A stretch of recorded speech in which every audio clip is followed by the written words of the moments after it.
What's going on YouTube? Just thought I would share a quick video with you. In fact, I suppose for the benefit of those who are motion sensitive, like one of my favorite, one of our friends, Mr. Hoople's cat.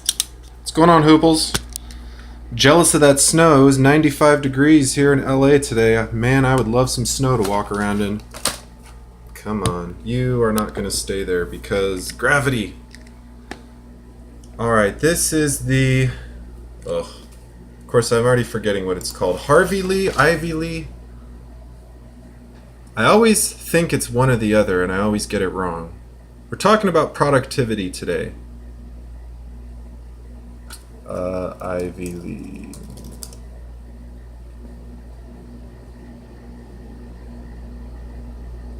Yes, okay. Ivy Lee method. Read about Ivy Lee and his method. So his method, and forgive the AC in the background, it's a little warm in here. His method is as follows. Every day, write down 6 things that you want to accomplish, preferably in the order of most important to least important. So, what were my 6 things today? Wanted to do a prepper video, wanted to blog on my professional engineering website, wanted to work on my midterm.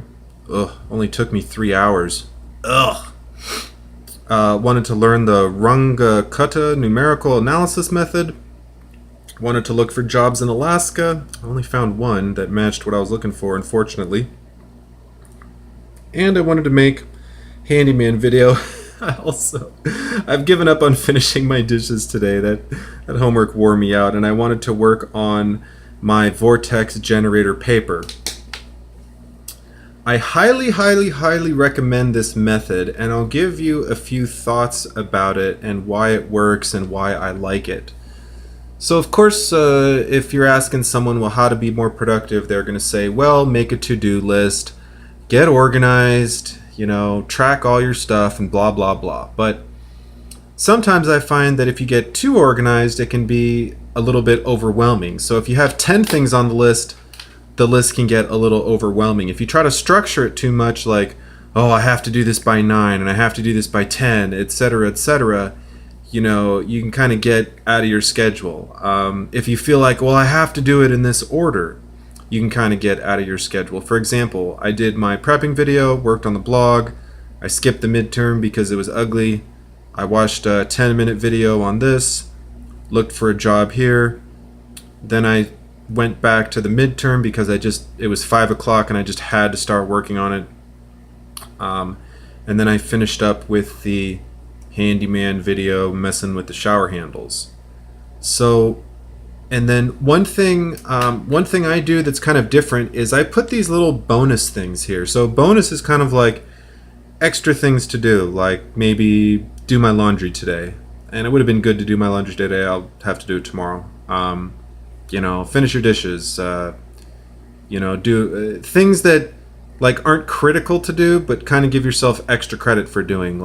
For example, working on my paper. Now, my midterm's due before the paper, and I have a project based on this numerical analysis that's due before the paper, so totally fine that I didn't really get to that. But I always put a few bonus items because in case I get done with my list, I kind of do a couple things extra, but since I call them bonus items, I don't knock myself for not finishing them because they were sort of extra.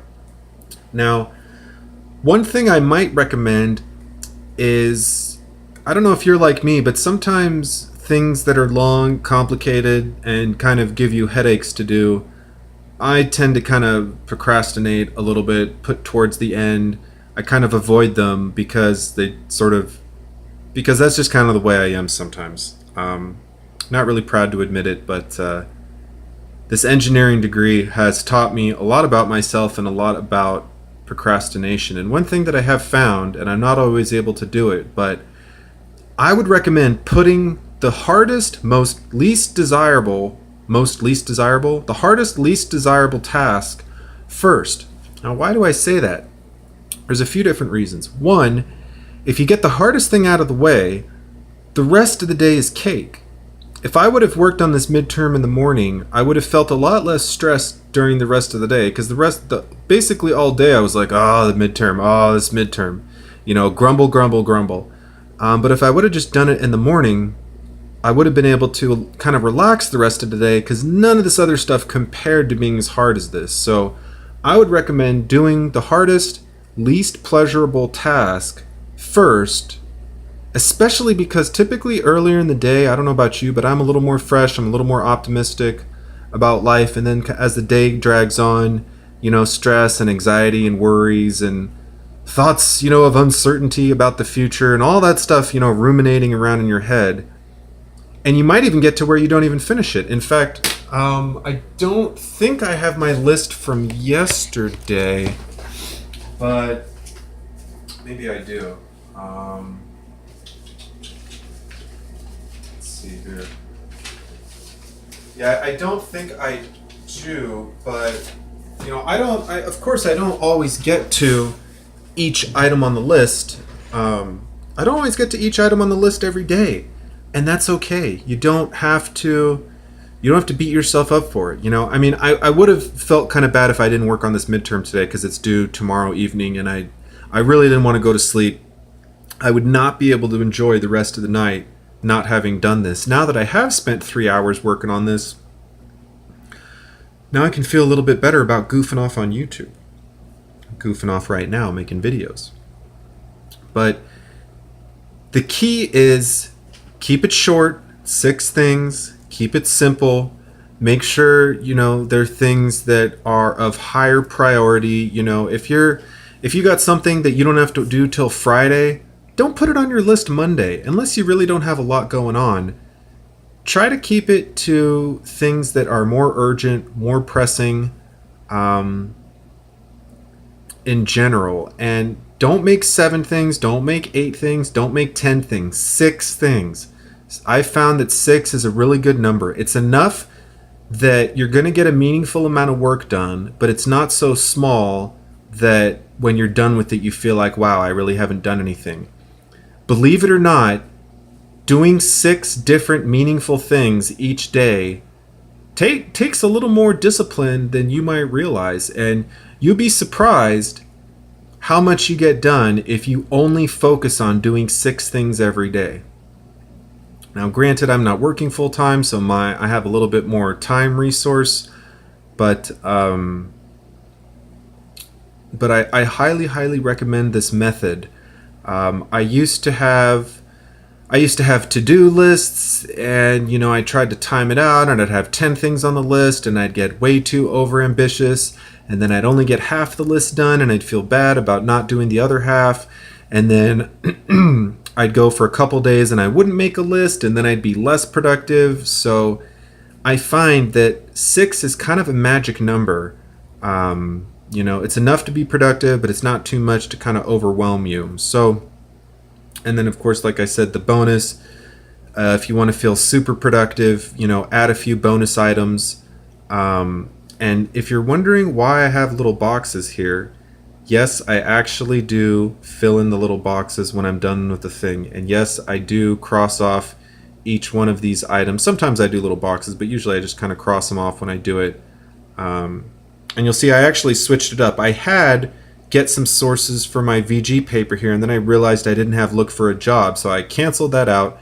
I moved that down to my bonus, and then I put get Alaska jobs. Yes, that's Alaska. It's not Arkansas. Arkansas is AR. In fact, oh my gosh, Alabama's AL. Oh my gosh, now I'm doubting myself. The state abbreviations drive me crazy. Yeah, Alabama's AL, Alaska's AK, Arkansas's AR. You kind of have to go with the letter in the word that the other ones don't have, right? Alabama has an L, and Alaska has an L. So we'll start with Arkansas, or Arizona. Arizona has a Z, but none of the other ones have a Z, so Arizona's a Z. Arkansas has an R, but Alaska and Alabama don't, so Arkansas is AR, and it's not Arizona. And then between Alaska and Alabama, Alaska has a K, but Alabama doesn't have a K. So even though they both have L's, Alaska's a K and not AL. Anyways, that's kind of like how I go through.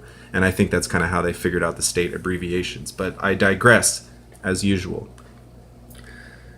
So at any rate, YouTube, just wanted to share this with you. If you don't feel like you're getting enough done in life, or you want to get, you want to feel better about, being productive, if you don't have a current system that you really like, I would recommend you try this. Just try it for a week. This is my VR challenge number 8, 6, I don't know. I don't have a lot of VR challenges, but my challenge to you, YouTube, is try the Ivy Lee method for a week and tell me how it goes. Do you get more done? Are you feeling better about your productivity? Do you find that it works for you? If so, why did it work? And if not, why didn't it work? Well, that's it for now, YouTube. Until next time, like, comment, subscribe, be productive, and keep prepping.